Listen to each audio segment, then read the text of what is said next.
Hey, this is Matt once again. Welcome back to another video. This is another paid request, this time from Mark. Thank you so much for that. And for those interested in requesting pretty much any type of videos, feel free to send it either directly to my PayPal, usually the best bet. I do have a Patreon as well.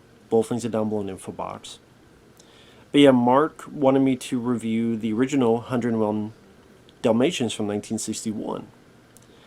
And this is one that I've seen from time to time and always enjoyed. Very short, like an hour and 16 or so minutes, hour and 20, like somewhere around there. And it's a cute story. It's an owner has his dog, Dalmatian named Pongo, voiced by Rod Taylor. Great choice. Always liked him. Liked him in The Time Machine back in the day. He was also in The Birds. And he's trying to get him and his owner laid. That's really what it is. They don't say that, but that's what it is. It's like, I need to get laid and my owner needs to get laid. So he goes out checking for chicks. And it's interesting in this world how each dog is like similar to its owner. So you have this young kid that's a young puppy. You have like, even some of the dogs are like their hair and almost like dressed like the owner. And he said, well, that's too fancy, that's too old, that's too young. Oh, that's just right. We need to get laid. So he gets his owner, they get the fuck up. Stop playing your music, goddammit. It's time for us to get laid and not with each other. So they go to the park and one thing leads to another. The humans get married, the dogs get laid, puppies are born, 15 of them.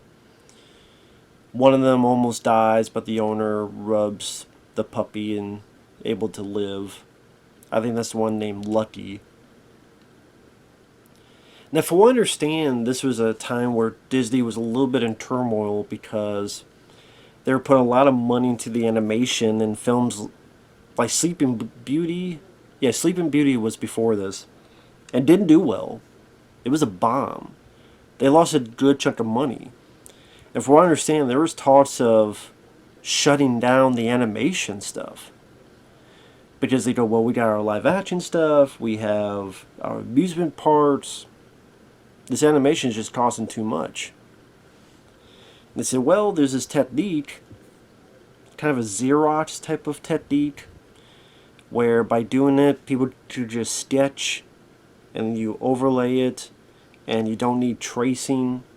So because you don't need tracing, because you use these, it would save a lot of money. So maybe it didn't look as extravagant as Snow White or Fantasia. It still, it had its own unique look that still worked well for what the story needed to be. But then from what I understand, Walt Disney himself, he went along with it, but then when he saw the finished product, he didn't like it, and he said, I don't want any of our movies to ever look like this again. But on the flip side, it saved him a lot of money. There were layoffs, but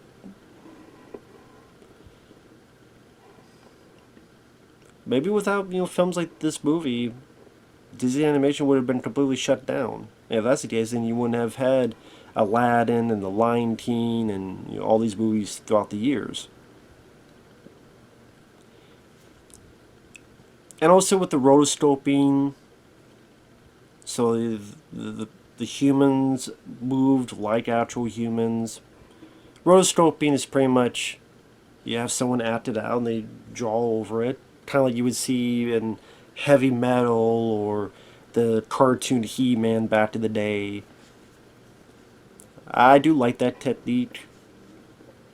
It has a sense of fluidity to it. There's also some nice 3D modeling before computers, like during the car chase sequence.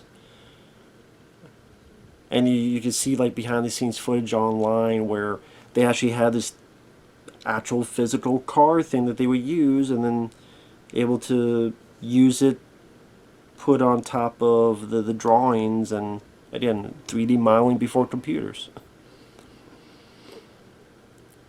And the story itself, it is interesting. Like it's 101 Dalmatians, but the only time it gets that way is at the very, very end of the film, But I guess 15 Dalmatians would not, maybe it wouldn't be as big of a title. But 101, so at least it does fit in, but it's kind of, I think even when I first saw it, I went, where's the 101? There's only 15? This is bullshit. This is false advertising.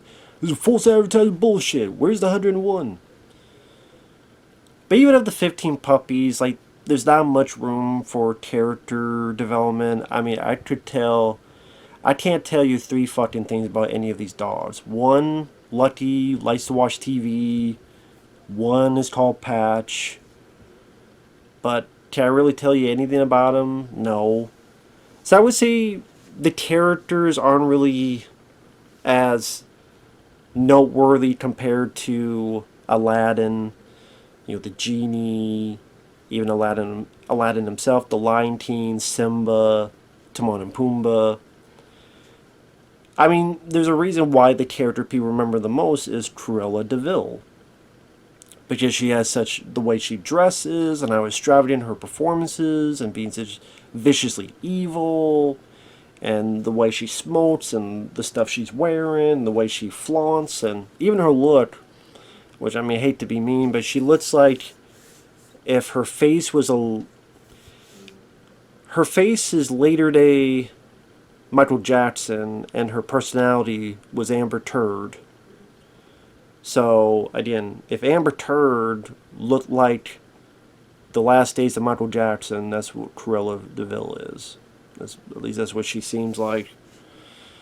And she's just deliciously evil. She's definitely became one of the prime villains of that era of Disney or animation. And it makes perfect sense with the voice work and the mannerisms and things of that nature. The dogs are cute. Dogs are cute to watch. And whether they're watching TV, I forget the program they're watching, but they're watching a show where a dog's being heroic. And it's cute. It's cute to see. It's a cute film. Definitely worthy for kids. There's nothing that would make them scared or shy away. There's nothing cringeworthy in terms of the humor. But like I say, it's one of the few issues I have with the film is that there's not a lot of character development in terms of like the humans or the puppies, where you don't really know them too well. Now, it'd be hard to try to get to know all 15 puppies, but even the few that you know their name, again, there's not much to say about it. Even Pongo, Rod Taylor, and his lady Dalmatian, I forget her name, they kind of take a backseat for a bit when the dogs are taken, because then we get into Cruella, we get into her henchmen, Horace and Jasper.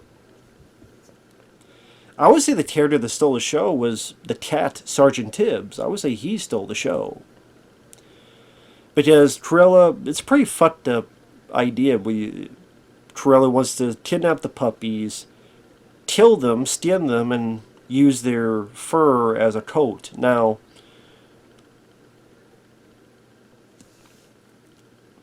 I'm like, how much shit she don't get from 15 puppies? But then when you realize she has 101 puppies, I'm like, well, I guess that's going to make her quite a bit of coats. So, one crazy bitch. And by the way, I've seen the remake with Glenn Close.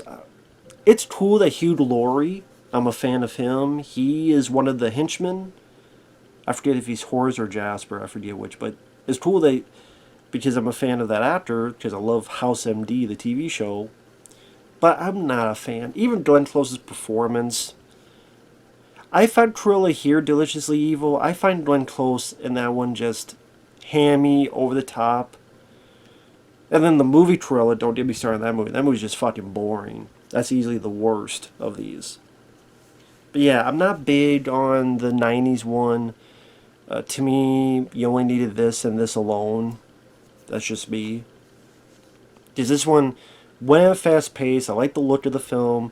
It's not a whole lot of songs, but the music that's there is memorable. Cruella de Vil. It has a nice melody to it. It's catchy. The way the guy, the Rod Taylor's human owner, is making fun of her gorilla behind her back and just making this song about how shitty she is. There's a catchy ring to it. I can understand why this became a hit on the radio, because it's still a song that you kind of can go along with, and one of the better songs from Disney at this time period. But yeah, when the puppies are stolen, they do this bark where the other dogs hear it and they realize someone's in trouble, and it's like they go in this network of, does anyone know anything? Until ultimately this Colonel, the sheepdog, and his support, which is this cat, Sergeant Tibbs, which he talks, he's sophisticated, but at the same time he's down the totem pole compared to the sheepdog, and the cat is the real hero of the movie. And being a cat person, like I say, well, I try to make the joke, I love pussy, but I do, but I love cats as well. Because the cat finds the puppies, goes under Horace and Jasper's nose to get the puppies out. Even when the guys find them, the cat's there, holding the puppies back, ready to take the first hit. He's like the MVP of the movie to me. I wish he was there at the end of the film, like part of the celebration. Like somehow if the Tibbs, something happens and the puppies like him because he saved them, and the puppies think of him as a puppy dad. No, 102.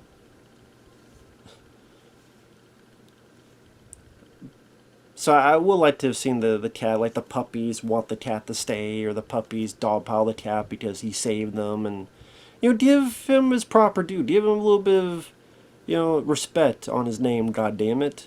Sergeant Tibbs. They call me Mr. Tibbs.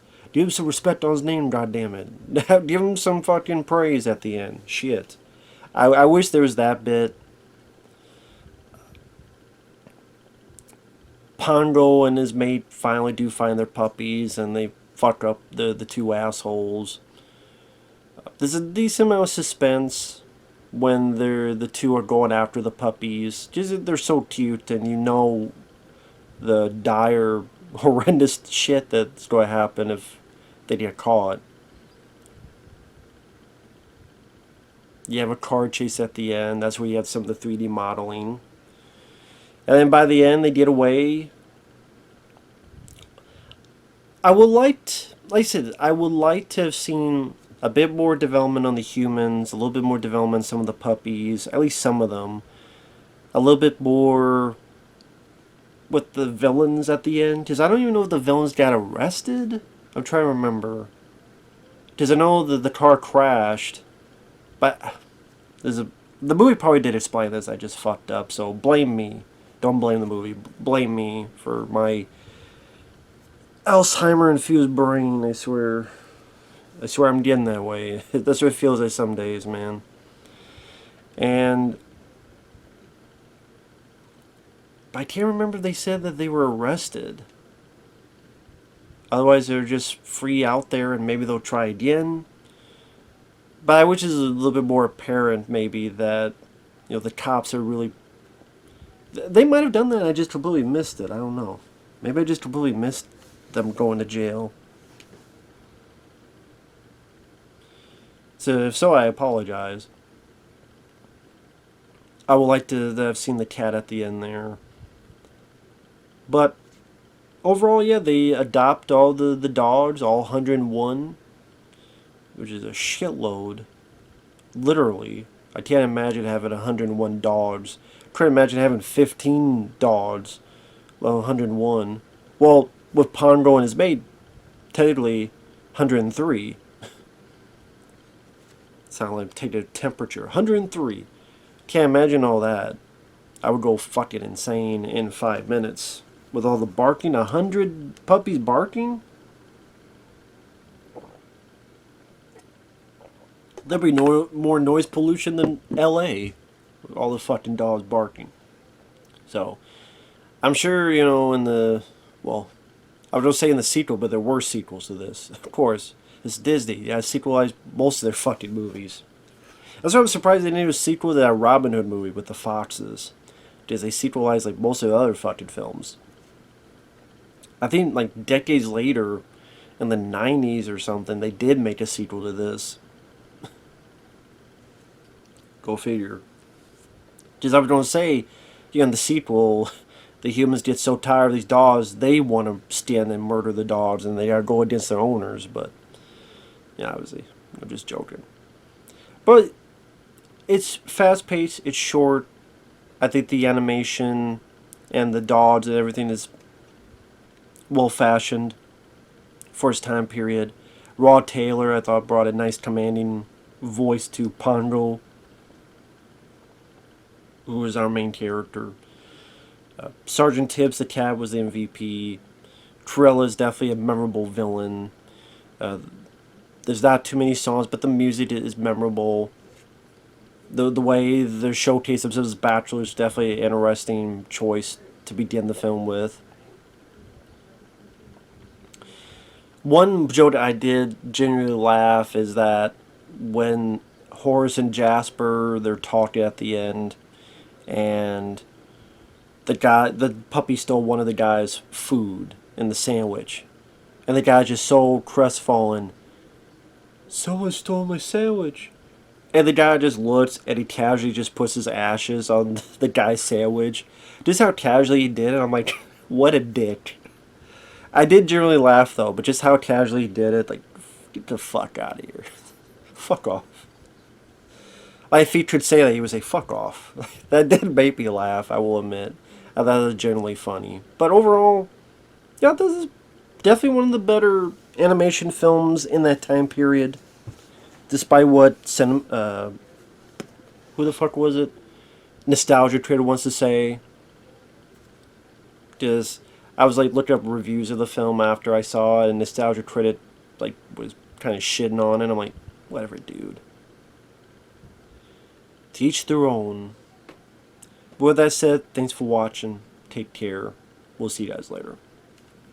Bye-bye.